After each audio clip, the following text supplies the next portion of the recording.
ಎಲ್ಲರಿಗೂ ಶುಭೋದಯ. ನಮ್ಮ ಶಾಲೆ ಹೆಸರು ಸರ್ಕಾರಿ ಕಿರಿಯ ಪ್ರಾಥಮಿಕ ಉರ್ದು ಶಾಲೆ ಸುಭಾಷ್ ನಗರ್ ನಾಂಡೇಲಿ. ಇವತ್ತು ಶಾಲಾ ಪ್ರಾರ್ಥನಾ ಅವಧಿಯ ಚಟುವಟಿಕೆ ಸಣ್ಣ ಕನ್ನಡ ನೀತಿಕತೆ ಓದು.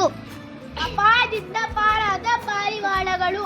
ಬೇಡನೊಬ್ಬ ಪಕ್ಷಿಗಳನ್ನು ಹಿಡಿಯಲು ಕಾಳು ಹಾಕಿ ಬಲೆ ಹರಡಿದ್ದನು. ಕಾಳಿನ ಆಸೆಗಾಗಿ ಪಾರಿವಾಳಗಳು ಪುರ್ರೆ ಎಂದು ಹಾರಿ ಬಂದವು. ಅವು ಕಾಳು ತಿನ್ನುತ್ತಾ ಬಲೆಯಲ್ಲಿ ಸಿಕ್ಕಿಕೊಂಡವು. ಪಾರಿವಾಳಗಳು ಬಲೆಯಿಂದ ಬಿಡಿಸಿಕೊಳ್ಳಲು ಹೆಣಗಾಡಿದವು, ಆದರೆ ಸಾಧ್ಯವಾಗಲಿಲ್ಲ. ಅದೇ ಸಮಯಕ್ಕೆ ಕಾಗೆಯೊಂದು ಅದೇ ದಾರಿಯಲ್ಲಿ ಹಾರಿ ಹೋಗುತ್ತಿತ್ತು.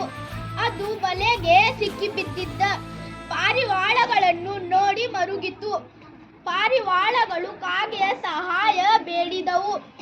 ಕಾಗೆ ಅವುಗಳಿಗೆ ಒಗ್ಗಟ್ಟಿನಲ್ಲಿ ಬಲವಿದೆ, ಎಲ್ಲರೂ ಕೂಡಿ ಒಮ್ಮೆಲೆ ಹಾರಿಬಿಡಿ ಎಂದು ಹುರಿದುಂಬಿಸಿತು.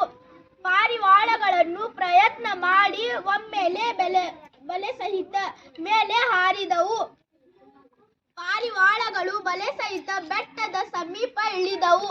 ಇಲಿಗಳ ಸಹಾಯ ಬೇಡಿದವು. ಇಲಿಗಳು ತಮ್ಮ ಹಲ್ಲುಗಳಿಂದ ಒಮ್ಮೆ ಬಲೆಯನ್ನು ಕತ್ತರಿಸಿದವು. ಹೀಗೆ ಪಾರಿವಾಳಗಳು ಅಪಾಯದಿಂದ ಪಾರಾದವು. ಅವುಗಳು ಕಾಗೆ ಮತ್ತು ಇಲಿಗಳಿಗೆ ಧನ್ಯವಾದ ಹೇಳಿ ಪುರ್ರನೆ ಹಾರಿ ಹೋದವು. ನೀತಿ: ಒಗ್ಗಟ್ಟಿನಲ್ಲಿ ಬಲವಿದೆ. ಬಲೆಯನ್ನು ಏಕೆ ಬೀಸಿದನು?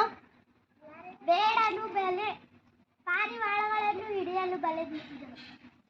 ಪಾರಿವಾಳಗಳಿಗೆ ಯಾವ ಆಸೆ ತೋರಿಸಿದನು ಬೇಡನು? ಕಾಳಿನ ಆಸೆ ತೋರಿಸಿದನು. ಪಾರಿವಾಳಗಳು ಬಲೆ ಸಹಿತ ಎಲ್ಲಿ ಹಾರಿ ಇಳಿದವು? ಪಾರಿವಾಳಗಳು ಬಲೆ ಸಹಿತ ಬೆಟ್ಟದ ಸಮೀಪ ಇಳಿದವು. ಪಾರಿವಾಳಗಳು ಯಾರ ಸಹಾಯದಿಂದ ಬಲೆಯನ್ನು ಬಿಡಿಸಿಕೊಂಡವು? ಇಲಿಗಳ ಸಹಾಯದಿಂದ ಬಲೆ ಬಿಡಿಸಿಕೊಂಡವು. ಅಪಾಯದಿಂದ ಪಾರಾದ ಪಾರಿವಾಳಗಳ ನೀತಿಕತೆಯೇನು? ಒಗ್ಗಟ್ಟಿನಲ್ಲಿ ಬಲವಿದೆ ಮತ್ತು ಕಷ್ಟದಲ್ಲಿರುವವರಿಗೆ ಸಹಾಯ ಮಾಡು.